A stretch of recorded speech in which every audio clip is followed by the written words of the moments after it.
Oh, the weather outside is frightful. Heaven and shadows showed you nightfall. Yeah. It's Christmas in July. And let's review. Let's review Giggity. Let's review. Bum. Bomb. Alright. Enough of that. That'll do, Greetings. fat man. That'll Yes. do. Greetings, fellow armchair Imagineers. Tiki here. And Blue Dragon 5. And welcome to another episode of Christmas in July, the show where we review at least one Christmas special a night for the entire month of July. What the hell have we gotten ourselves into? Oh my god. Someone please help us. We're going crazy. It's inhuman to do something like this. It really is. It's like, what were we thinking? We're just like, oh, this is going to be so fun. But no, in all seriousness. Are Let's you go in front having of a fun new... with this? I'm Are you having fun with this Blue Dragon 5, or is it getting monotonous at this point? What's your status? I'm having a reasonable amount of fun with this. Reasonable amount of fun. All right, fair enough.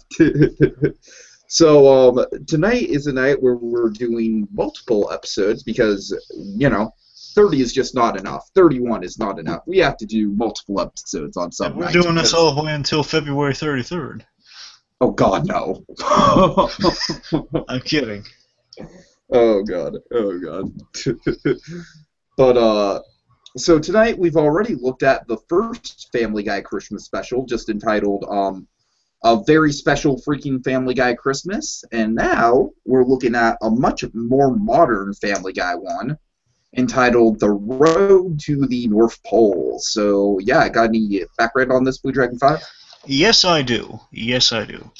Well, let's see. In terms of background, let's see what we got here. So yeah, essentially the goal set behind this. I mentioned the previous Family Guy Christmas special episode that the reason Family Guy initially didn't do a lot of holiday specials was because timing-wise, it wouldn't be. It'd always be aired during the wrong time of year, pretty much. So like, a Christmas episode would be always centered around the summer, which does indeed play into our whole shtick here. Oh, However, yes. At some point they just either kind of a little bit of like threw caution to the wind, said, what the heck? I mean, you can't win them all. But also, particularly for this one, this special is usually it definitely airs around the wintry holidays, particularly Christmas itself. Mm-hmm. And that was the intention. The intention is from Seth MacFarlane and particularly Danny Smith. Danny Smith was the big champion behind this special. And Danny Smith is a huge fan of Family Guy, and he works on Family Guy. Right. He usually voices the characters that don't really have a huge role in the show, but he's a lot of the memorable background characters, such as he's the voice of the giant chicken when you do hear him speak. Oh god. He is Jim Kaplan, the salesman guy, the one who always swindles everyone, saying, the thing about the tank, it's a tank. Oh yeah, right, okay. That guy, the volcano insurance, that's all him. It's all salesman. He'll be like also random characters like Tumbleweed guy. Oh. So I mean, he's the funny kind of memorable one-liner guys, usually. And also, like, he was the monkey, the evil monkey, once he had a speaking voice. Okay. So I guess that's his most memorable character. Sure, of course. But essentially, he's a really great writer. Like, I believe one of his first episodes was the episode with Peter's father, the first introduction of Peter's father. Oh, that was a good one. Yes, and so Danny Smith, he's probably the biggest fan of Family Guy on staff. Whether he likes it now, I'm not quite sure. I don't know. If he still likes it now after we have a terrible episode like the one where a character has herpes. That I don't know. Which that's the worst episode of Family Guy I've ever seen, by the way. Oh, God. Anyway. Looks like I dodged a bullet with that one. Yes. And anyway, so point is, Danny Smith, he's a huge champion for this episode, particularly getting into the origin. So yeah, they decided to throw caution to when the goal set by Danny Smith and Seth MacFarlane was to make a special that would be broadcast annually and basically be something to look forward to, a little more so than the previous one. Okay. And this one was the previous one, definitely, as we discussed, has its classic moments. But I mean, the first one was more so like, why not do a Christmas special? This one was more so like, let's do something that's going to be special. Okay, I agree. Yeah. Hmm. And in terms of songwriting, this is a big part of Family Guy, and a big part is stuff in general. Oh yes. The score, and the score is usually for the works of Seth MacFarlane and the Family Guy is usually done by either Walter Murphy or Ron Jones, and usually both. Hmm. It's hard to break it down which one does which exactly, because usually they kind of switch and do both. They switch in and out. Usually it's Walter Murphy doing most of it. I will usually credit Walter Murphy because he's Right. usually our main theme guy, and he follows Seth to the movies doing things like Ted and so forth. Okay. Cool. Cool. But if I had to break it down, I'd say Ron Jones handles more of the songs. Like he scores the songs, and That like makes the sense. writers write the songs, but Ron Mhm. Jones he'll put the music to the songs, and Walter Murphy usually do the thematic score. So I say Okay. Ron Jones did this episode entirely by himself, though. Oh, interesting. That's Huh. all him. And Ron Jones, very talented composer. Same thing with Walter Murphy, both very talented. Yeah, I mean, there is some really striking music in this episode, I must say. Just really memorable composition. So that's really interesting to hear. Huh. Oh yeah, very, very. This Okay. is a very musically charged episode, very important part Sure, of it. absolutely.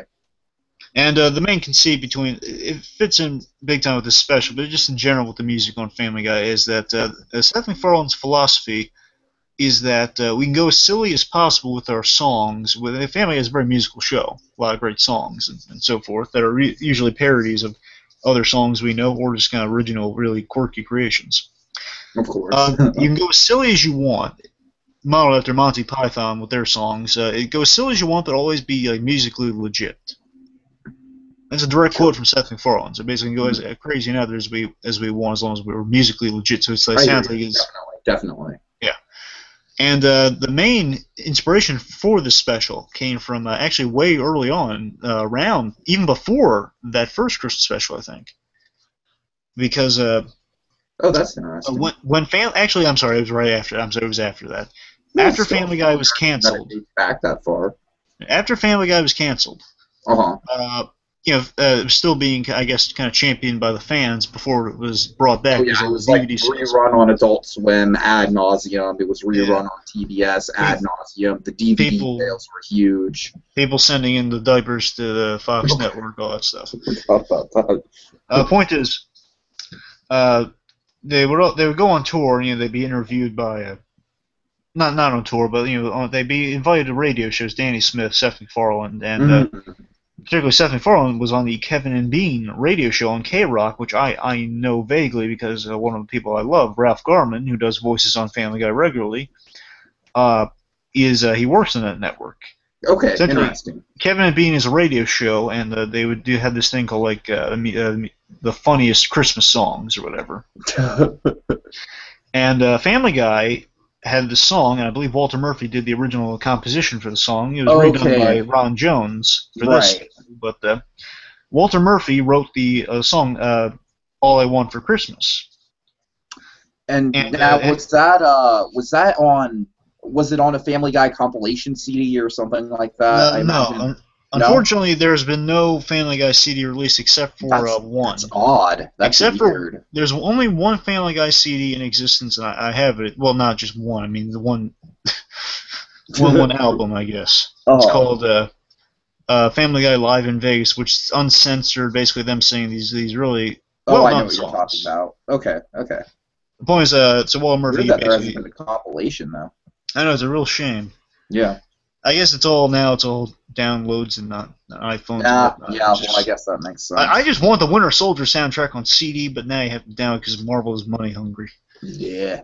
Anyway, so the point is, Walter Murphy put out that song. It had different lyrics to it, but it was essentially the same theme that's redone here, and they worked in these what's called a rhyme couplet. Mm-hmm. So it would go like, we'll get into the songs later on, but the point is it'd be like a rhyming couplet, which new lyrics put into it, and that was the main inspiration for like a big chunk of this episode. Sure, definitely. Not the plot, but at least the Christmas, the theme of the Christmas, like what kind of spirit they were going for. Mm-hmm. And something about the music is usually a Family Guy. With this one in particular, this had their biggest orchestra, their biggest orchestra yet, I believe, 93-piece orchestra and a choir even. Yeah, yeah, it doesn't surprise me. I mean, they really go all out. The animation looks fantastic. It's like you can tell they really used some budget with this. Yeah, this is after Family Guy was given the. This is after Family Guy adopted the new look of having the three-dimensional shadows on their characters. So it's Right. like you have the character, which we've seen before with the previous special, but now they have like a shadow on the outskirts of their model. Mm-hmm, mm-hmm. It's kind of like their outline has an additional shadow to a dimension, implying roundness. Which does look good. Sometimes sometimes it works, sometimes it doesn't. Like the third Star Wars special they did doesn't look as good as it has before. Yeah, I hear you. I mean, it looks good, but it looks like it has like an additional sheen to it. It's hard to explain. Yeah. It looks good, but like there's a shine that makes everything look rubbery and a little fake. But anyway, that's not here nor there. The point is, that was the original crux of our episode. Now, Danny Smith and Chris Sheridan wrote this episode. Okay. And it's directed by Greg Colton, who has taken over directorial duties on the Road 2 episodes. Road 2 episodes being a rich history of Family Guy's popularity. Of course, of course. Essentially, Brian and Stewie get themselves on a misadventure, and originally they were done by, I believe, Dan. I think it's Dan Povenmire, who works on famously in Phineas and Ferb. Yeah, that sounds right, yeah. And that's the reason he left Phineas and Ferb.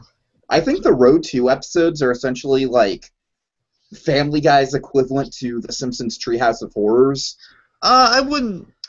Yeah, actually, somewhat, yes. I mean, somewhat, because obviously with Treehouse of Horror, it's like an anthology, whereas Road 2s are like big stories, but it's just like a big yearly event to look forward to. It's one of the most expensive episodes of the year budget-wise. They put a lot of heart and soul into it, so, you know. They do try to outdo themselves with each Road 2 episode, yeah, you're right. Exactly, yeah, so I kind of get that vibe a little bit. And to their credit, I've never seen a Road 2 episode I haven't liked. Oh yeah, most definitely. I guess if I had to put a weakest one, it might be, just out of having to put one at the bottom, it might have to be Road to Germany, but it's a good episode, though. Oh. But anyway, the point is that, yeah, Road 2 episodes are always good, and this one was one of the best. Yeah, yeah, this is the first time I saw this episode, surprisingly, so... And transitioning into the recap... Oh, I'm sorry, go ahead. No, I was just going to say I really enjoyed it. Oh, yeah. And transitioning into the recap from the Road 2 thing, because every Road 2 episode opens with these wonderfully done... I love looking at these, by the way. Oh, God, and I love the score. I love the score, too. On every single one of them, they feel like just like an old school, like, score. Oh, I should mention that the Road 2 episodes are always modeled after, at least the original ones were modeled after a Bing Crosby. Yeah, right, absolutely. Hence the Road 2. So basically, Bing Crosby, that was the initial one, was modeled after a Bing Crosby movie. I mean, Bob Hope and Crosby. Yeah. The original Road to Rhode Island. Yeah, that's the main one. That's what started the whole thing. We're on the road to Rhode Island, having the time of our lives. Love the songs. Classic. Also, I think one of my favorite Family Guy songs is in the second Road 2 episode. It's we're awfully different. Oh, you yeah. I are too awfully different. Too awfully different. Two average pals. Do. I love that song, but more importantly, I love the circumstances by which they have to sing that song. Very funny. So anyway, yeah. So the Road 2 episodes, in addition to the the fantastic score, coupled with these really fun, just so delightful title cards in which we see Brian Stewie engaging in things that relate to the episode. Particularly the wintry homage to the Christmas specials, and there are a lot of them, but the two stuck out to me most, and if you were counting any, by all means share them. The two stick out to me would be the Frosty the Snowman, belly sliding down the snow, and the Home Alone homage. Yeah, the Home Alone one, definitely. And like the last one, they're making snow angels, and Stewie's a snow devil. Funny. Yeah, that's funny, yeah. So, good stuff all around there, and I guess if you have anything else to say about the title cards. So we should mention a big guest star in this episode, in live action form, no less. So the great Ron McFarlane, who did a wonderful thing in that he spawned one of one of my idols, one of the coolest guys ever who gave his little Family Guy, Seth MacFarlane from his As he so from his delicately Friends, put it, Seth came out of my penis. which we can't say is false. Oh, So no, we originally, cannot. so actually, interesting thing. Originally, Ron MacFarlane wasn't in this special. Originally, the idea originally was to have like a claymation snowman that's a parody of those classic openings of the claymation. Bass. Yeah, Rankin Bass, pretty much. Okay. Well, they were going to go with clay. Basically, their idea was to go with the crappier version of the Rankin Bass snowman, and it was going to be claymation, and it was going to be like he's like a Paul Tuckett snowman Oh, okay. I see. with like a Dunkin' Donuts hat, like a Dunkin' Right. Donuts coffee can hat. So they said, well, why not get Ron MacFarlane in there? So they got him in there, essentially like the live action guy by the fireplace that telling you recounting the story with the kind of the Ron MacFarlane slant to it. Oh, I think it works so well. Well, I'm going to mention real briefly. Unfortunately, Seth MacFarlane's this is when Seth MacFarlane's mother was alive, because I believe the following year she didn't quite make it. But Mm-hmm. it's a shame. But still, it's nice to see as the parents get in there on the action. Yeah. They're, from what I hear from Seth MacFarlane, they are definitely funny people. And one quick thing I'll recount is that I believe Ron MacFarlane has a dog. He had a dog at some point, and unfortunately the dog passed away because dogs don't have long lifespans. But the dog was named Brian, and he drank wine. Oh. He drank wine. Yeah, he drank wine from a little dog dish. Oh, wow. Oh, wow. That's funny. So, art imitating life, if you will. Indeed. And Indeed. again, Brian is the most family here sounds exactly like Seth MacFarlane's natural speaking voice. Yeah, definitely. So, anyway, so Ron MacFarlane, he's our narrator. Basically, he's telling a story. So, down in Quahog, Rhode Island, all the residents of Quahog are getting ready for the holidays. Mhm. And a funny thing, Seth MacFarlane and the crew's words, mind you, he looks like Captain Crunch and Geppetto. MacFarlane, especially Geppetto. Oh, God. Oh, God. Anyway. Okay. So, getting on to one of I love the songs in this. Unfortunately, there's not more because they were cut out for time, but I love these songs. Well, there's two really good ones. Yes, they are. Again, I mentioned previously All I Want for Christmas, which is redone for this with new rhyming couplets, which is really good. Essentially, the message of the song being, we'll get into it in a second, that people just wanting literally too much stuff. Oh, yeah. Oh, yeah. So just showing how much how greedy kind of people have gotten, just relying on Really Santa. clever foreshadowing for what we're going to see later on. Which I like how they just kind of address that, yes, there is definitely Santa Claus in this world. There's no ambiguity there. There's definitely Santa Claus. People actually rely on this guy. Oh, yeah. That's good. Whoa. Sorry. Whoa, shit. What the hell was that? It's a little bit of noise. Everything's fine. Sounded like a gunshot. Scared the shit out of me. No. Sorry, folks. Sorry. As long as you're okay. Oh, no, I'm fine. It was just a flesh wound. Oh, God. Anyway, so just a flesh wound. Anyway, where was I? A little startled myself. Where was I? Oh yeah, okay. So anyway, our Family Guy characters. Oh. They're gearing up for the holidays. Essentially, everyone wants too much stuff. They can overly rely on a Santa Claus who does, in fact, exist in this world. You get a really jolly tune. Jessica Biel and asking for outlandish things. Jessica Biel and Megan Fox wearing nothing but their socks is all I really want for Christmas this year. There's a bunch of these little interesting rhyming couplets. Like Lois's, again, you want to say something about Lois's couple of black guys and some blow. It's just like murdering her character, because it's like, when would the character on the original Christmas special ever say that? Even when she's like, even when she's in her crazy state, it's like her character was originally all about just being the beacon of morality for the family, and now she's just like talking about wanting to go, In all honesty, I don't like it. In all honesty, just to kind of address Lois, the thing with that is that I assume, and I could be wrong, I'm pretty sure I'm right about this, Alex Borstein, she's very funny, and Family Guy, I guess after kind of being a little bit blinded by success, a little drunk off success, maybe they're thinking that they're in the writer's room, they hear Alex Borstein, because she is in the writer's room, definitely, she writes a lot of stuff. Mm-hmm. She'll she'll say something funny or really racy, and I guess they think, oh, it's so funny, let's keep it in. And I guess they kind of formed the character a little more after that, just saying, well, she loves the crazy side of Lois, so I guess she just pitches more of that stuff, and they keep it in there. Yeah. I'm not saying it's a good thing. I'm just saying that's what most likely is happening. It's some form of development, I guess. I'm saying it's sometimes it works. I mean, I'll give it a pass for the holidays here, but you know, in her defense, it is just like the whole song's about outlandish wishes. So I mean, it kind of sure. Song. I like how Peter just goes along with that. He's like, "Oh yeah, that sounds swell. What do you guys want, kids?"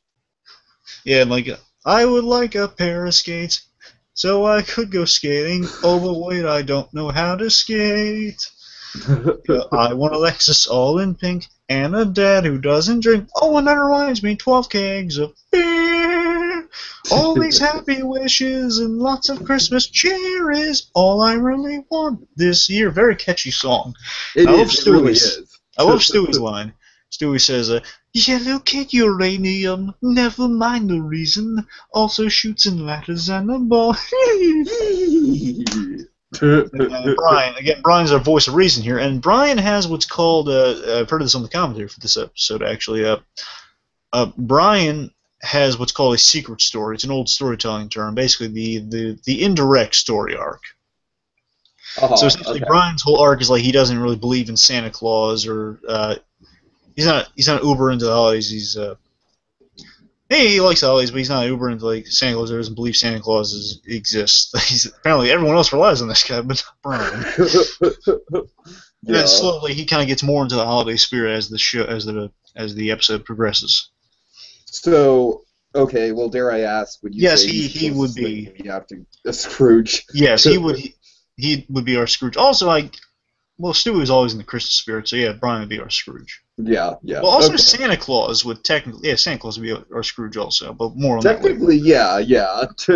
So the point is, it's kind of odd how many times Santa Claus ends up being the Scrooge in this. Yeah, again, I gotta say, this you would expect. And this was one of the most interesting interpretations of Santa Claus. We'll get to that. Oh yeah, most certainly. So the point is, let me see real quick. So let's see. So Brian's line is like, Don't you think there's too much stuff? Poo on you, it's not enough. Buddy boy, got your Christmas right here. All these happy wishes. Yeah, it keeps going like that. Then we see the other residents of Quahog what they want, and Adam West. Oh God. Wants a Tinker toy. Which I love, and he's in the little footy pajamas with the ducks. I love Adam West. No matter what family has done so far, they can't ruin Adam West, because how can you? It's fantastic. Tom Tucker wants a golden mustache comb. And Angela wants spermicidal foam. Oh God. Well, at least they gave her something. Essentially, what they're doing, kind of like a Simpsons-esque thing, where they would go through the town showing all the landmark characters. Yeah, definitely.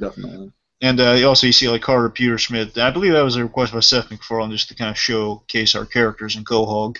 Mm-hmm. Like the classic Christmas special would do, I guess. Populating the town.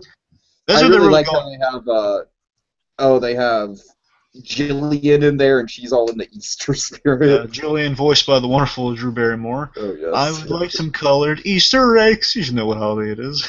We see our foreign guys, we celebrate Krusty. They celebrate different holidays than you. And Carl at the video store, all he wants is a copy of The Wiz on Blu-ray. I want a Blu-ray of The Wiz. We don't know what Christmas is. We just celebrate Christmas. Yeah, it's fine. There's kind of a harsh barb at Jennifer Garner, but Jennifer Garner in my bed with the huge ears. Yeah.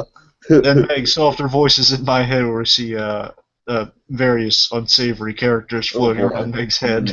Yeah, that's very suggestive. So, that fits with her, though. Oh, yeah. But the point is, so everyone's asking for outlandish things. Also, Mort gets a little bit there, even though he's Jewish, which is really funny. I'll sue you if I see Christmas tree in the airport. Which is Happy Holidays, Johnny Brennan. That's more. The point is, I love the build in the song more so. I love the in addition to these really creative, wonderful lyrics, you have this great score, and I love how the score will just build this kind of operatic level. You got the choir behind them. Mhm. You know, all these happy wishes. It makes you feel in the holiday spirit just hearing this song, really. All these happy wishes and lots of Christmas cheer is all I really want this year. Yeah, most definitely. It's a great opening. Yeah, again, I really, but it's true. Like, despite the fact that these are outlandish things and it is way too much, it's coming from a place of happiness and joy. So our characters aren't exactly bad. They're not too smart, but they're not bad. Right, right. Yes. Anyway, so moving on. Let's see. Where are we next? Oh, well, also, I forgot the funniest line. One of the funniest lines that Herbert in a live action poster. Remember when the Jonas Brothers were actually a thing?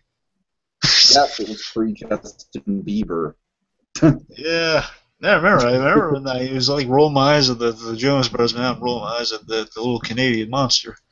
And now I'm rolling my eyes at the Herbert joke because I don't like Herbert, but that's a whole different But discussion. anyways, no, I'm saying like, Herbert's like, see, Jonas to tap his drum on my rear.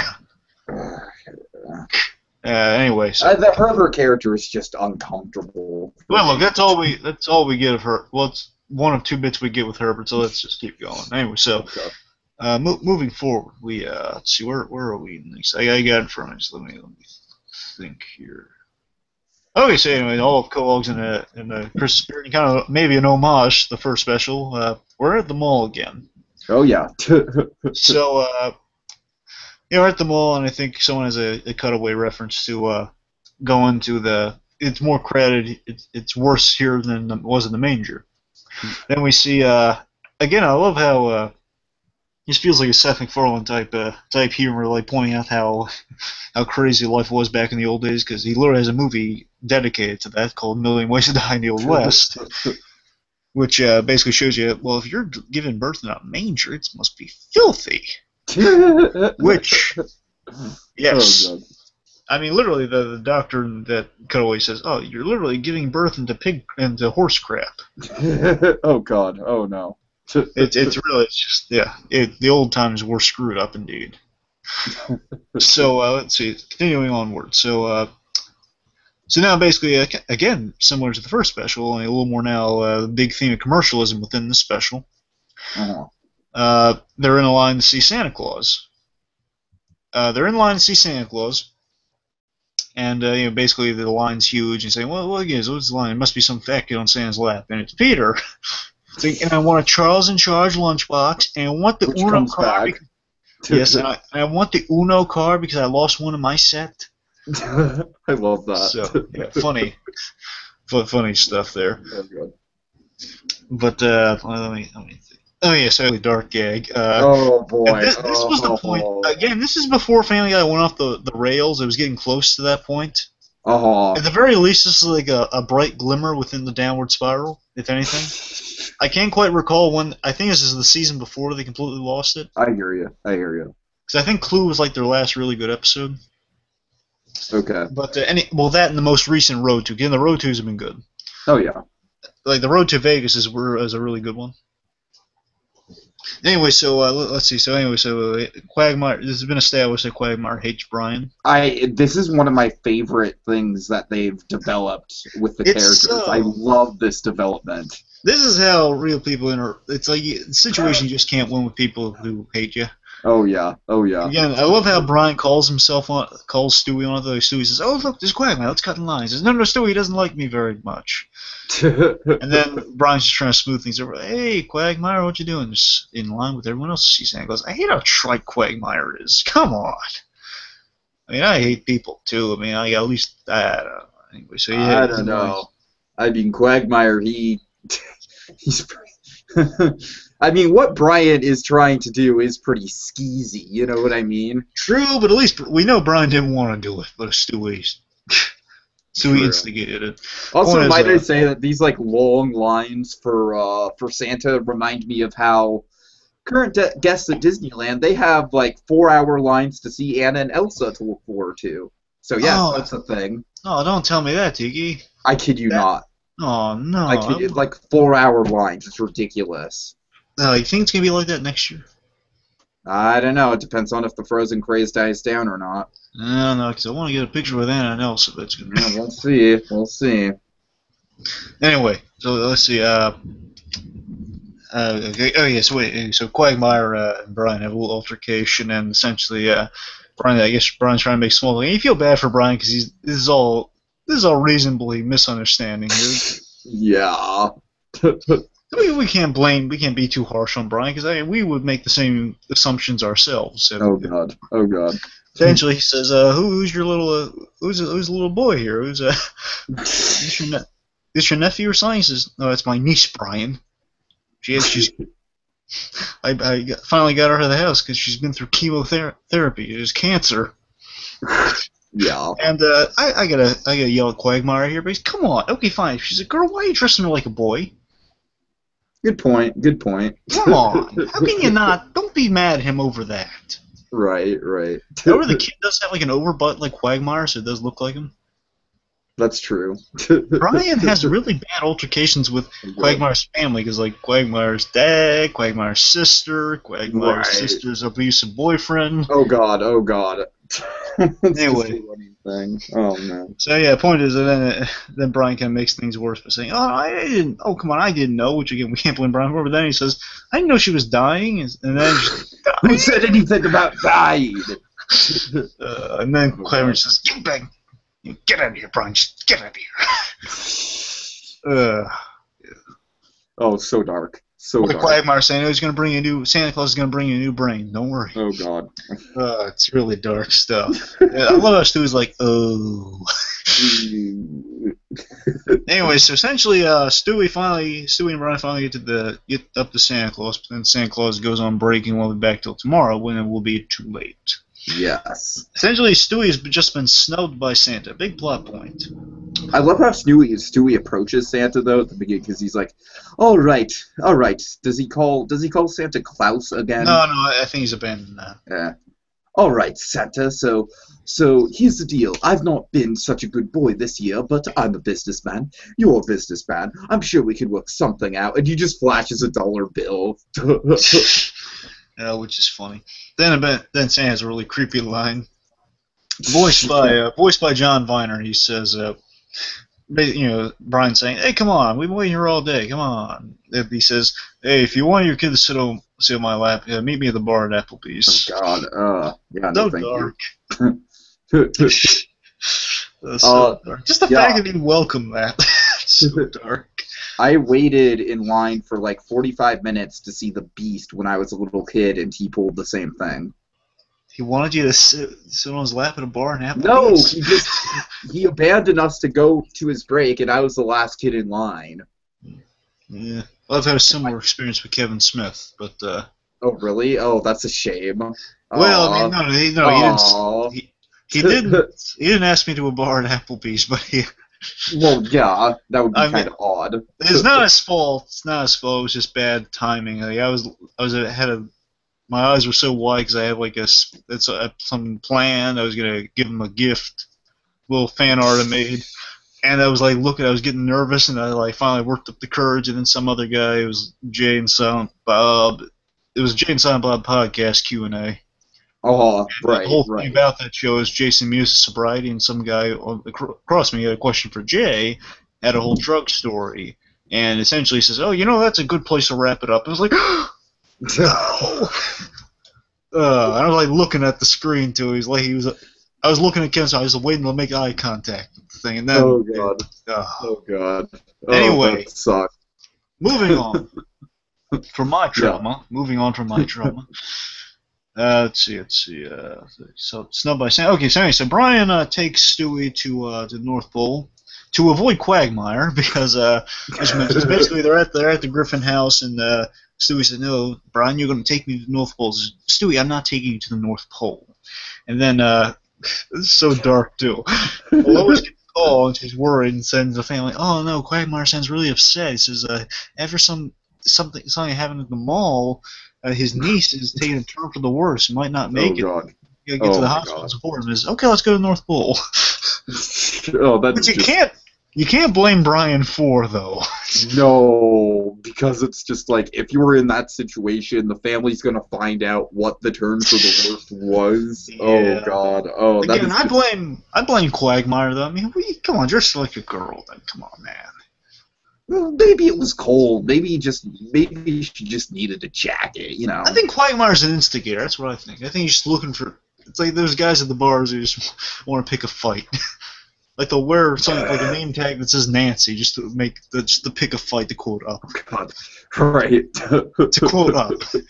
But anyway, so let's see. So they're going to the North Pole. We're at Santa's Village, which seems easier than usual, especially driving by car to the North Pole. Mm-hmm. But we see it's really this cheesy Santa's Village. Oh, yeah, I really like this scene because it just reminded me of like cheesy roadside things that I would visit as a kid. So. And the funniest line to me is just so funny. Attention to realism here. It's just there's a black teenager at selling T-shirts. He says, "Hey man, buy a T-shirt."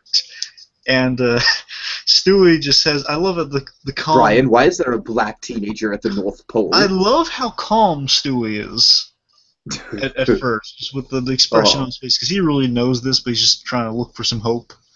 But he's just, Brian, why are the black teenagers at the North Pole? Oh, it's outsourcing, can't have the elves do everything. Katrina. Yes. Right. Katrina. That makes perfect sense. Brian, do I look like an idiot too?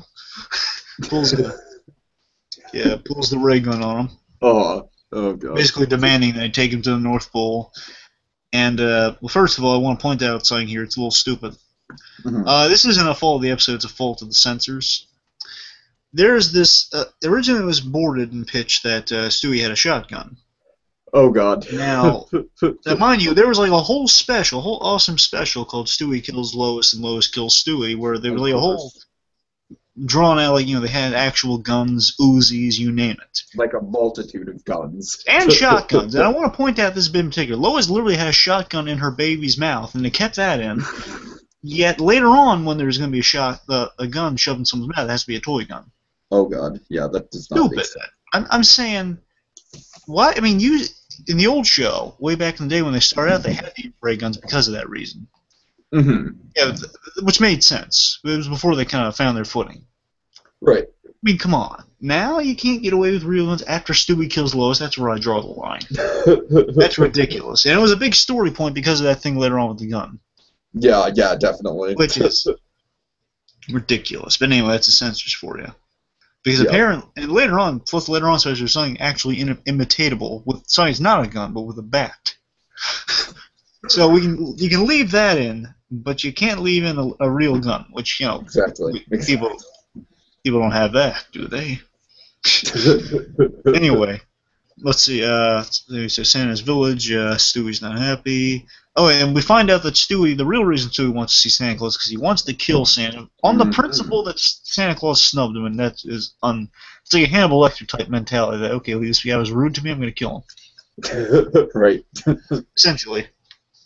Oh, God. And then they're on their way to the North Pole, and the reason Brian goes along with this is that... Oh, actually, it's not happening yet, but the point is that Brian refuses at first, or at least he's getting him into the car. Oh. And then, Stewie basically hitches a ride on a truck. I love how fast that happens. Yes, which is not as... Immediately. Which, kids, if you're listening at home, don't hitchhike rides with truck drivers. It's not. They're not always shipping geese. It's not always going to end that well.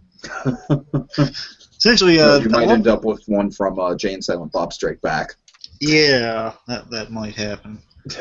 You might, yeah, anyway, so continuing on. You might have to follow the not-so-kind rules of the road.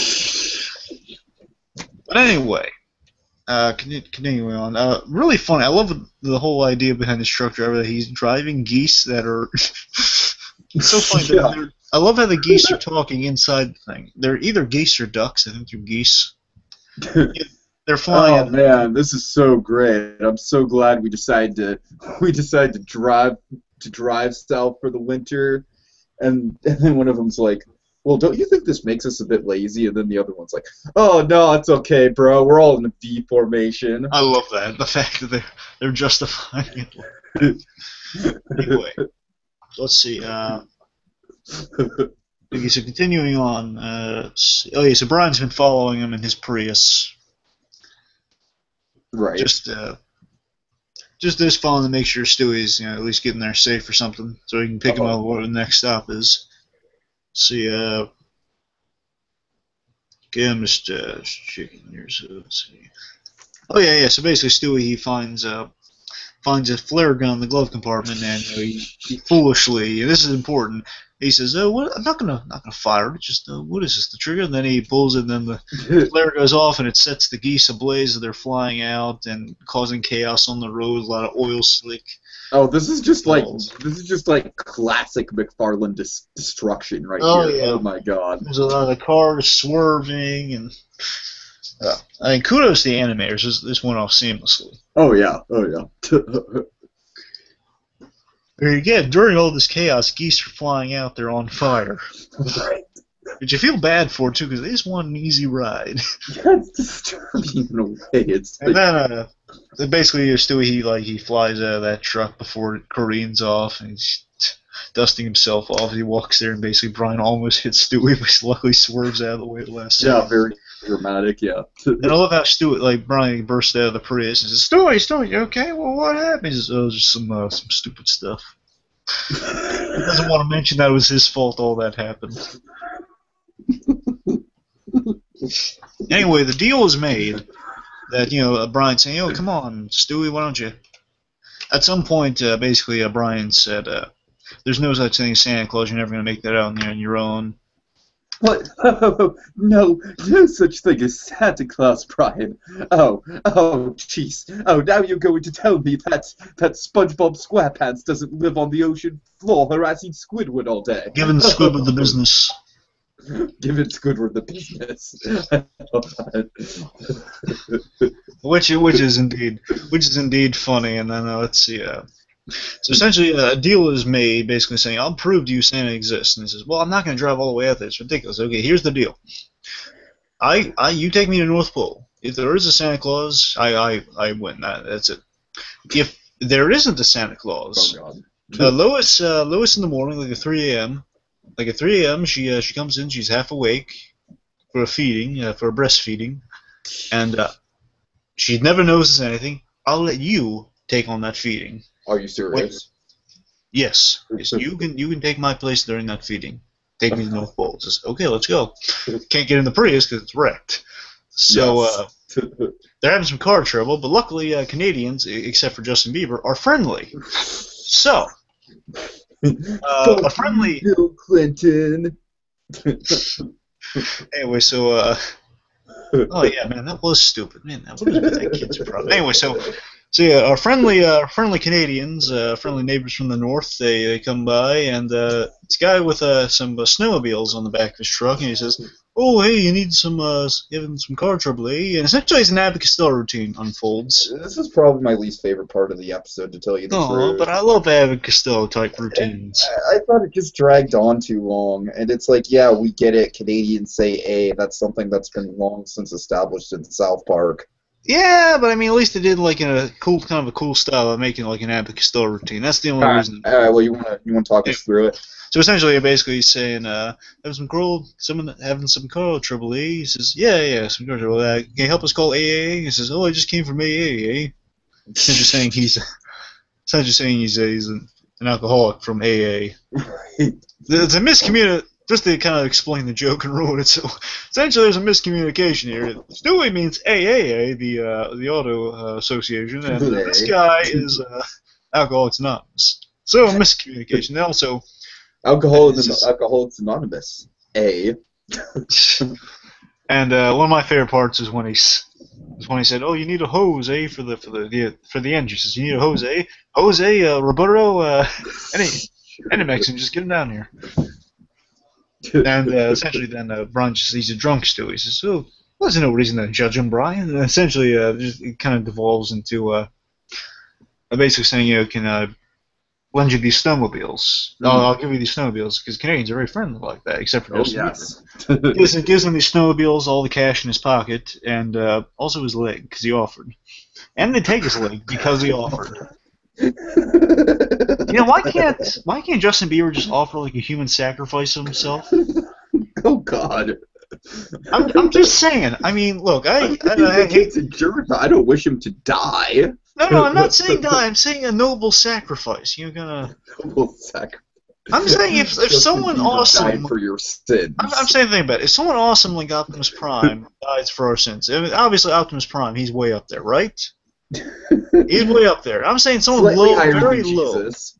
I'm saying he's basically a cooler version of that guy. Right. So what if you have someone very low on the totem pole doing something somewhat, just a little grace saving? Just like, okay, saved. Like I'm saying, something noble, like he jumps in front of a bus to save a little girl. There you go. That's something that redeems him in the end, doesn't it? Okay, he died to save a little girl. Wouldn't you feel a little better about the kid after that? I'm just saying. I honestly Anyway. have no harsh feelings towards the kid just because he provides so much entertainment. Anyway. I'm just saying, that kid, he's a nuisance. Continuing onward. I mean, he's giving Canada a bad name, and that's a hard thing to do. Oh, God. Continuing onward. So we have we're on our snowmobile journey. It's funny line. They lose the leg, and they basically, there goes the first leg of our journey, which is funny. Oh, God. And let's see. Sorry, I can't read my handwriting. Oh, God. I feel so. Doesn't cost a. Oh, right. Okay, so originally there was a song during the snowmobile journey at some point called it's mild. I forget if it was modeled after this original song or if it was renamed this. So fortunately, I can't be too specific. It doesn't cost a dime to dream. That was gonna be an original. That was gonna be a song that was gonna be in there. Okay. During the snowmobile journey. As much as I like the songs, I'm kind of glad that there wasn't one in the middle because I think it's cool that we get to spend almost half the time at the North Pole. True. I mean, I wouldn't have minded at least one more, but then again, we kind of have 3 songs because the last one's a reprise. Uh-huh. So Yeah, I don't know. So I guess it's fair. I mean, I love the songs we have. I mean, I just love that music. Wouldn't mind a little more. I'm just saying for pacing reasons, I can see why they want to just get to the North Pole story-wise. Certainly. The point is, I'm just saying, at least they have like really great score playing in place of the music. So definitely. So unfortunately, they had a lot of other songs. They had not a lot. But they have a few other song ideas to put in there, but they kind of cut them out. So anyway, so let's see. David Boreanaz is in this guy, along with the Aurora Borealis, along with the Aurora Borealis. What is up with this guy? Do you know anything about this guy? Yes. Do you? Yes, I do. David Boreanaz is best known for his role on. I don't watch the show myself. My grandmother loves it. Bones. Okay. Now, Bones is a show. Basically, it's about Zoe Deschanel's sister. Unfortunately, It's essentially a giant will they, won't they, isn't it? I don't watch it, so I'm guessing maybe. Well, they had a kid together. They had a kid from the ads. They had a kid together, so maybe. Okay, I just know from the ads, like when the show first started, that's what they were hyping up. Like, oh my God, the hottest couple on TV. Will they get together or won't they get together? Point is, I feel terrible for not knowing the actress's name, but Zoe Deschanel's sister. Yeah. I think it might be Emily or something. I don't know, unfortunately, no. But essentially, David Boreanaz is on that show. And also, I know him best from David Boreanaz voiced Green Lantern once. He did a good job doing it in Justice League New Frontier. Wasn't a big performance, but it was decent. It was good. Mm-hmm. Anyway, so Boreanaz, he's good. And he's nice to see him in the sky. He's being friendly and helpful, saying, "If you'll see a cabin way off in the distance." Oh, thank you, David Boreanaz. It's nice to know there's a few stars in the sky. I love how he kind of shrugs off the praise too. He's like, I know there's at least one star in the sky. Oh God. Oh, come on, you guys. All right, we'll leave you alone. That David Boreanaz is so nice. Yeah. Anyway, so moving on. So Boreanaz directs him to a cabin because it's getting really cold out. It's getting nighttime. So they end up in this cabin. They spend the night, and then we have the cutaway to we find out what the excuse was, so why the family's not missing him aside from just evading Quagmire's cancer-ridden niece. This is so funny. In the past, Stewie's had precautions, like Gary Coleman dressed up as Stewie. Right. In the past. What's she talking about, woman? Oh, God. Vile woman, victory shall be mine. Anyway, so essentially, Stewie has an elaborate measure in mind. Basically, Stewie and Brian as robots, and the Brian one being very defaming towards himself, deflating towards himself, insulting himself, saying how cool Stewie is, and saying like he had something to do and has like a contract or a written statement or something written out. And then Stewie says, "Shouldn't you have that notarized?" Then another robot comes in, and it's like a notary, and says, "Oh, I'm sorry, my family had to come in with just to make it a little more convincing." Then the robot family comes in, and they say, "Oh yeah, we're just here because of like the tour bus stop for a second." Now we see the tour bus outside with a bunch of other robots. I love the detail where it's like, "Oh, we're here with my wife, my son, my daughter, and my daughter's friend. Her family life is rough, so we're basically a second home to her." And then that's funny. The mother's like, "Hey, well, it's the truth. I'm sorry." Stewie could give Walter White some lessons in lying. Oh yes, oh yes. No, not Walter White. I mean Skylar White. I guess lessons in having a really thought out story. Oh God, right. Yeah. Oh God. I feel terribly about this. Okay, so anyway, sorry. So let's have we passed up the Gary Busey joke? We may have. Point is, there was a funny. Oh God. You remember what the setup was? Good. Take us through the Busey. All I remember about the setup is like, oh well, the setup was basically just like now I know how Gary Busey must feel on a daily basis, and so I guess Stewie. Oh, I remember. I think it was Stewie in line to see Santa saying he was so excited. Okay. Oh yeah, that makes sense. And then he basically let me just go through the gag. Yeah, go through. It's my second favorite Family Guy cutaway gag after the Billy D. Williams cool side of the pillow. Okay, so it's just Gary Busey, he's just looking cracked out of his mind, he's just got giant, just giant bloodshot eyes, just scars all around his face, and he's looking in a mirror. He just looks like a wreck, and he's looking in a mirror, and he's just like, "How am I doing today, Gary Busey?" And he just usually literally uses that tone. Then in the mirror, he sees just this horrifying, clown creature who I think has a flaming head and everything. I forget. I want to say Mad Magazine, but it's like one of those. I can't describe the art style. It's like one of those magazines and then one of those parody magazines. Right. It looks scary as all get. And Gary Busey is one of the most perplexing and scary things on this earth. Okay, so anyways, Gary Busey's insanely scary clown reflection just stares back at him, and he's just like, "You're doing great!" And then his hair's moving in snakes, and yeah. And then Gary Busey's just like, "Good, then I'll keep it up." I mean, I'll take that Gary Busey commercial of him talking to the TV, but come on, this is weird. I love the time, but I love how it goes by so fast and it just projects so much of Gary Busey's insanity. Oh yeah. Okay, but anyways, that's just that was my favorite cutaway gag of the episode. So I should mention during the snowmobile journey, so it's the it's the next morning. Mm-hmm. And also we had Ron McFarlane saying, that after that they continued on their journey, and trying to remember when the fart gag was. I think that's after the first commercial break. Right. Never mind then. So the point is, really quick, my favorite Ron McFarlane thing is, and now that I have you all here, would any of you like to buy some pot?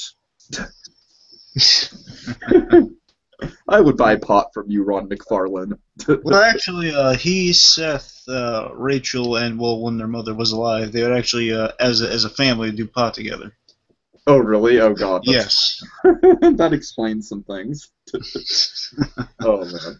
Anyway, so let's see. So I should mention, I mentioned this in a previous episode, there is a Sinbad reference to this thing in terms of, I shouldn't say reference, it's modeled after, the whole journey is modeled after The Voyage of Sinbad. Hmm. Yeah, the old classic, I'm not sure how many of you watched the DreamWorks film or heard the legend. Me, basically, the guy goes around. I know of the DreamWorks film. I haven't seen it. I've actually heard Essentially, it's underrated. this pirate guy goes on adventures, and that's kind of what this whole thing's modeled after, them going on adventures, making their way towards the the North Pole. All right. Also, there's a bit of Rudolph the Red-Nosed Reindeer and Babes, then the Land of the Lost Toys. I forget what it's called, but the Island of Misfit Toys. yeah, that's it. A little bit of that too. That's essentially, and Danny Smith is responsible for that because he wanted to make this in homage to like the classic Rudolph specials. Okay. So continuing on, with that, we get this totem riddle, where basically this giant random totem pole gives him a riddle. I gotta tell you, there was a funnier version of this that was deleted, which kind of makes me sad. But well, first of all, I want to mention, unrelated to that, there was a different type of totem thing, or at least another one, if anything. There was a giant snowflake that talked to him. And, the giant snowflake basically gave him a riddle, but then Stewie said, "Enough of this!" And he a lot of cursing I won't repeat.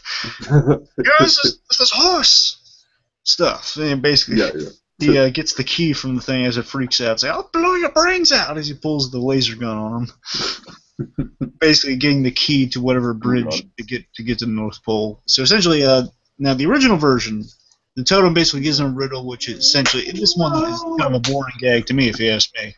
Mm-hmm. But Brian and Stu just kind of figuring out, okay, it's a vampire that's doing the classic. Actually, I'm not quite sure. I might have only been getting this because it was on the DVD. I'm not sure if you got it or not. Yeah, I'm not. Did they talk to a totem? No, actually, to tell you the truth, I don't remember a scene like this, so it might have just been on the DVD. Okay, so forgive me for going on that tangent. But the point is, there's this one version, basically they're faced with a riddle from a totem, and I guess that's the reason they cut it out, because it's not too... Yeah. It's not too many. The point is they get to, it's that classic riddle of, a son can't perform surgery on... a father can't perform surgery on a son because he's not a doctor. Oh. And essentially, what was the mother? Basically said, the mother. Who's the other person in the room? Said, okay, the other person in the room is the boy, but he's a vampire. And it was really strange, really weird. But the better version, that was deleted, was basically this totem gives them a riddle, and they solve and they go down the path. But then there was going to be a line at the end of it, which they cut out, which was saying, well, yeah, you can go down that way, or you can just go right next to it. Basically, they could have just the North Pole right next to them instead of going across the bridge or going through all that, which would have been funnier in my opinion. Anyway, rambling. Anyway, point is so let's see. So they reach the North Pole and we see it's in absolute shambles. I mean, I just love the design of it.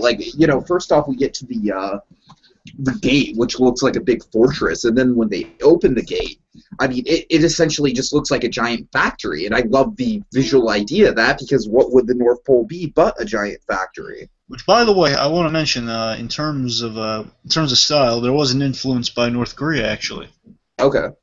They, Danny Smith suggests just describing it to the animators and the guys that designed the set. To the designers, basically, what if this place were like North Korea? Yeah. I can see it. Yeah, so he said it's kind of the visual style, and maybe a bit of Bridgeford, Connecticut, as they mentioned, and we go to Bridgeford, Connecticut, Angry Person Pike letter. Yeah. Dear Family Guy, Bridgeford, Connecticut is actually a very nice place with our smoky skies deriving from pollution. Which is funny, because they can foresee the bad fan mail coming in. Yes. The angry fan letters. But yeah, you're right, T. Yeah, you're absolutely correct. That is a really smart notion. Again, it's forgive me for kind of making this a quote on this channel, but illogical logic at its finest. It makes sense. I mean, if you're running a toy factory, there's obviously going to be this runoff from that factory. More so if you're going to be producing that amount of items that people are asking for, which is more and more each year, because there's a success rate. Okay, well, we're getting gifts, so why not more? Right. Which equates to a lot of pollution. from overproduction. Oh yes, oh yes. Illogical logic at its finest. And continuing on with that, they open the door and they find Santa Claus. And I love the music cue, by the way. So we mentioned the music on the way to the journey. You hear like that choir, like oh, as the music's just getting better, like during the journey. But then I love like this really magical cue, like it's basically the mysterious reveal music as the door opens. It's like you hear this. It sounds so sad, and it fits given the Santa Claus we have. Coming out of there, it's like dun dun dun dun dun. And then you see Santa Claus come out of there, and he's just basically Santa Claus, I'm here to kill you. Oh, thank God. And basically begging for death. He puts the thing in his mouth, which would have been more effective had it been a shotgun. Might I say, I think the design for this Santa Claus perhaps could have been, dare I say, a little bit inspired by the Art Carney Santa Claus from Twilight Zone's Night of the Meek. At least in how he's just kind of skinny and timid and, I don't know, just worn down. Well, I guess that, I suppose. But I mean, this one is just a little more of the hell up. More sickly and... I'm trying to do a show and my brother keeps laughing. If you're hearing anything in the background, it's my little brother. He's just sitting here. Oh my God. Hold on. Trevor, are you just sitting there interrupting my show? All right. I'm sorry. Go on. So yeah, the idea of a sickly and dying Santa Claus is interesting because it fits. Like, you guys overworked for this many years in these terrible conditions. Of course, he's not going to be well. And it's seeing later on the struggle Santa Claus goes through. It makes sense. And this Santa Claus is voiced by Bruce McGill, who was D-Day in Animal House. Okay.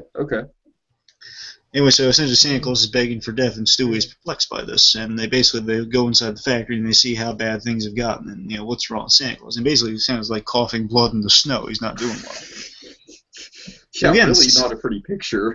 Yeah, I mean, forget Quagmire's dying niece. I'm talking about this dying Santa Claus. It's much more scary. Indeed. Oh God.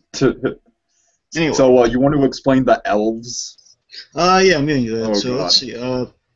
Essentially, in essence, what I just said. So basically, things have gone really bad due to overproduction and meeting the needs of so many, the larger demands. And my favorite line being like, "Hey, you're trying to make a freaking iPod? We used to make like wooden horses and trains, and now we're making. You know how long it takes to make an iPod?"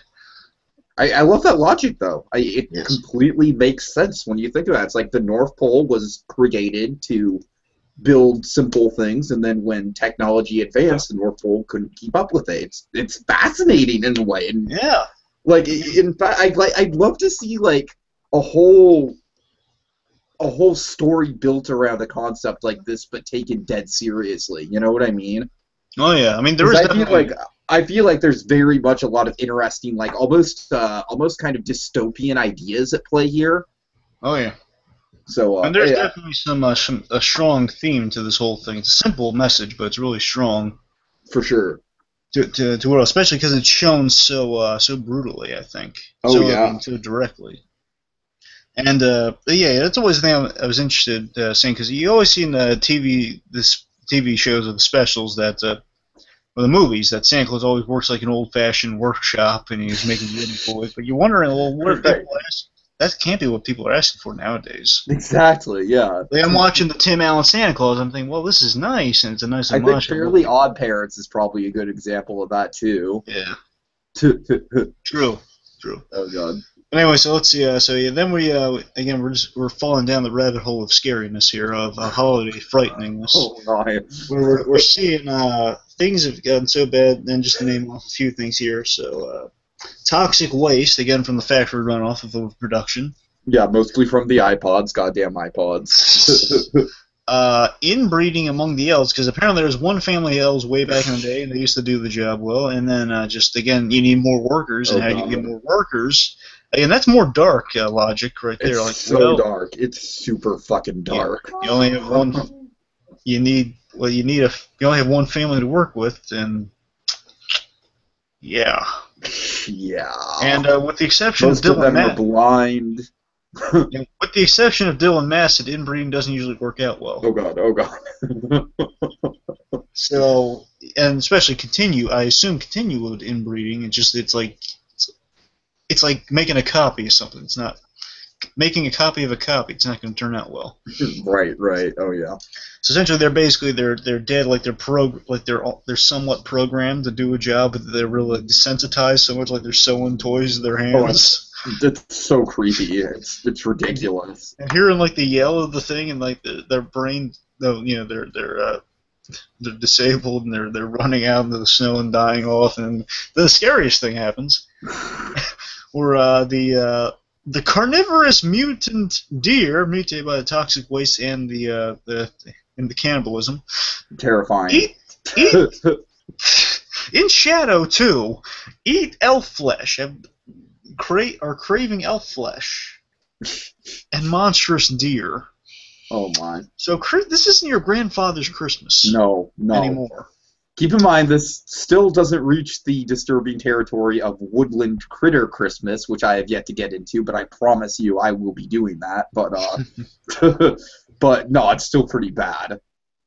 So this next song, one of my favorites. I mean, it's hard for me to pick, but I really love how melodically pleasing this song is. Mm-hmm. It's actually it's a waltz, believe it or not. The music is in theme of a waltz. Okay. And it was written as such. Yeah, so it's called "Christmas Time Is Killing Us," and I love the song. I love how dark and operatic it is. Oh yeah. Oh yeah. It's the darkest things, but it sounds so beautiful. It's like the perfect kind of opposites there. Mm-hmm. They complement each other so well. So let's see. It's just great. Like each jingle bell is a requiem now, while you think it's slow, we are toiling it down. Oh god! And then of course with that line, I always think of when you hear the knell of a requiem bell, weird ghosts gleam and spirits dwell. Happy haunts materialize and begin to social. All right, I'm sorry. Anyway, so like this point is like Stewie is trying to make. Shame Brian doesn't really get to sing in this special. But, no, that's true. Yeah, I guess that's where the cut song would have come into play. Unfortunately, Brian hasn't sung in a special. Actually, believe it or not, Brian hasn't sung in a special since that second Road to episode. Really? Believe it or not. Weird.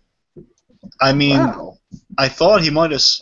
For a moment, I thought he might have sung in Multiverse, but really, he doesn't sing in Multiverse. Because that's all Stewie. Right. Well, that's a shame. I mean, he might be singing in the background of that one, but I can't really tell. I don't think he is. Considering how good that, the You and I Are So Awfully Different song is. I know, yeah. Yeah, that's odd. Brian has actually, to be honest with you, Brian hasn't sung in a long time on the show. To be honest with you, Brian himself hasn't sung. I don't believe since All You Need Is a Bag of Weed. Right. Yeah. Okay, so what's next? Oh boy, lost him. Are you there? Okay. Okay, let me see if I can get him back. Hold on one sec. Let me invite him back. Okay, sorry about this, folks. This hasn't happened in quite a while. Damn you, Google Hangouts. Damn you. Okay, so let's see what else to say about this whole North Pole setting. It's just a really, really disturbing idea all around. Just the whole. I mean, the elves, they really kind of remind me of. They really kind of got an Oompa Loompa vibe going on to them. Because they're all just practically driven into slave wager, dare I say. And, let's see. Like I said, just the most terrifying thing is the carnivorous reindeer. I mean, they are just like a trip. And the carnivorous reindeer, I guess while we're waiting for Blue Dragon 5 to come back, hopefully he'll show up. I don't know why he's in it. Just froze right there. But the carnivorous reindeer actually remind me of the new show on HBO called The Leftovers, in which it's basically a show where the rapture happens. 2% of the population of planet Earth gets just mysteriously vanishes one day, And then the show is 3 years later, how society's trying to pick up the pieces. And one of the interesting things about that show is that, for the most part, dogs and pets in general have run rapid and have gone feral. And there's actually like a roaming gang of dogs that just kill things. Like they killed a live deer in the first episode. So that's so I definitely got that vibe with, with these reindeer.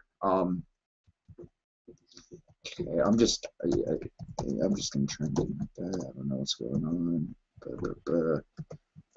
Okay, so, but yeah, just overall, just the design of the North Pole and everything, just really good, really good. But okay, we're almost towards the end of the special, so let me see.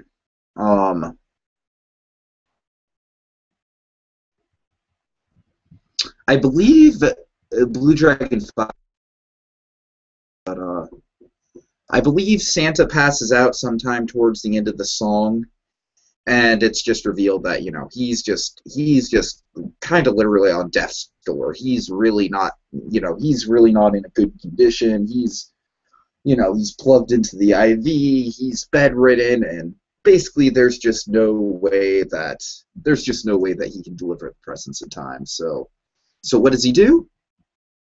What do you think he does? He entrusts Stewie and Brian to deliver the presents. Of course, I mean, doesn't that just make sense? Isn't it? Isn't that kind of what all Christmas specials are about in a way? Isn't that kind of a big Christmas cliche? Like, oh no, Santa can't deliver the presents himself, so I guess we have to. Well, God, I don't want to talk about this scene without Blue Dragon 5, but I don't know what's keeping him. Oh boy, Blue Dragon 5, where are you? Come back. But essentially it's established that Brian and Stewie have to go out and deliver all the presents. So they land on the roof of one house, and oh god, so here's this really elaborate scene of destruction. Hopefully Blue Dragon 5 will come back in and he can kind of explain it a little better. But essentially what happens is, first they have all the trouble of going down the chimney in the first place, which is like a big ordeal. and then their sleigh just completely falls off the roof onto into the snow. Let me try and find him again. So it's just like it's just Murphy's Law. It's just like everything is.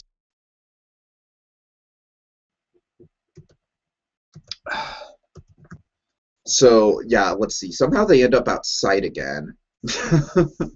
Yeah, they go outside and they accidentally lock themselves out because Stewie forgot to open the door on his way out.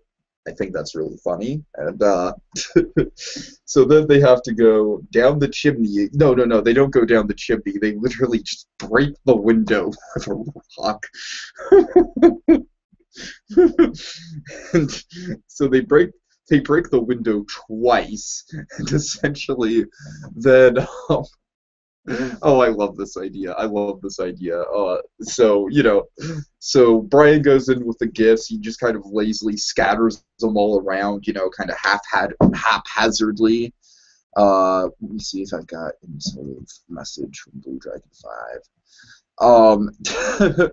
He just scatters all the messages all haphazardly around, and let's see, nope. I don't know what happened to you, Blue Dragon 5. Oh no, where's Blue Dragon 5 going? Oh, like I said, luckily we're towards the end of the episode, so so Stewie's pissed at this. He's like, no, you are going to take those presents and you are going to stack them up nice and neatly. So, so Brian, he's pissed off at all the work he has to do, and so he helps himself to the traditional milk and cookies. Stewie freaks out, and I love this logic, how Stewie's like, no, Brian, the rule is one bite, just so we know that you've been there. I love how Stewie's got like rules for this Christmas tradition, but Brian, he's kind of a jackass about the whole thing, and he's just like, oh, I love this. I love this. He's just like, you know what? You know what? I'm delivering their present, so I'm gonna go in and make myself a sandwich.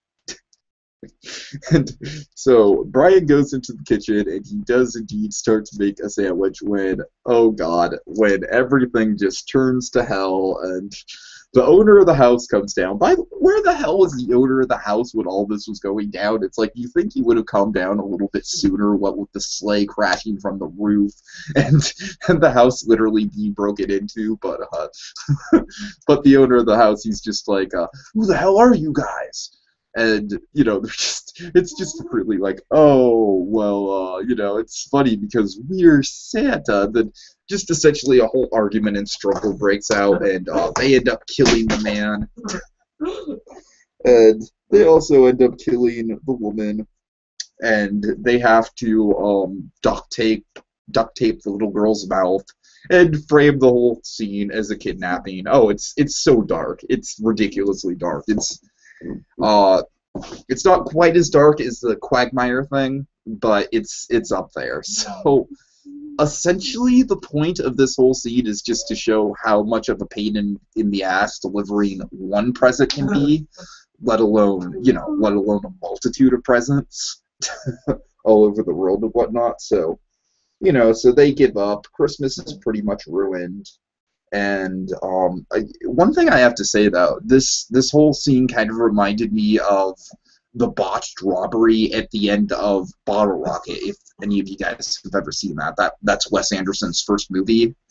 I'm not going to go into detail about how, but let's just say at the ending of that movie, it's very much like, you know, incompetent people trying to do something and just botching it up at every turn. So let's see. At the end, Brian and Stewie, they have to get on TV, actually convince everyone to give up, to only get one Christmas present for the year. And this way, it'll save Santa. It'll bring everything together, and Santa won't be overworked anymore, essentially. So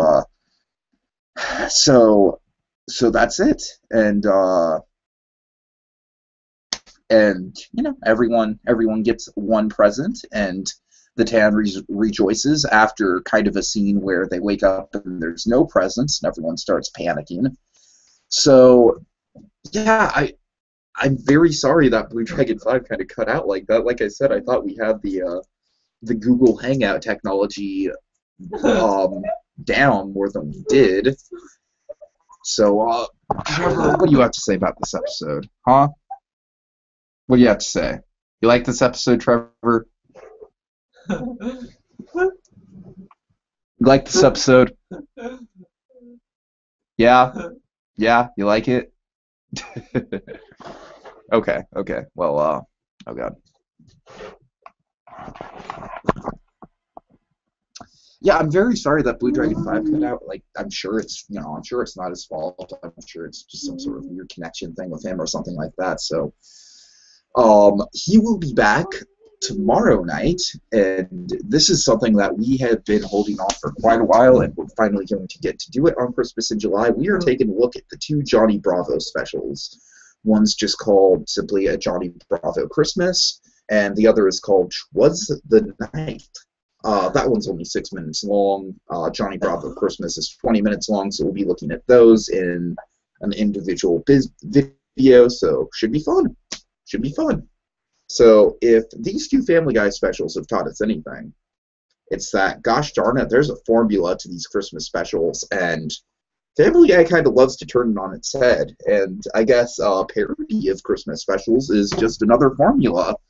But we here at Christmas in July, we have a goal, Christmas specials, they're so good. They touch everyone's heart, but what is it about them that makes them so good? What is that very special, specific formula? Well, we here on Christmas in July are going to find out. We're going to do that by putting the mistletoe underneath the microscope. All right, so long, everyone. See you guys later.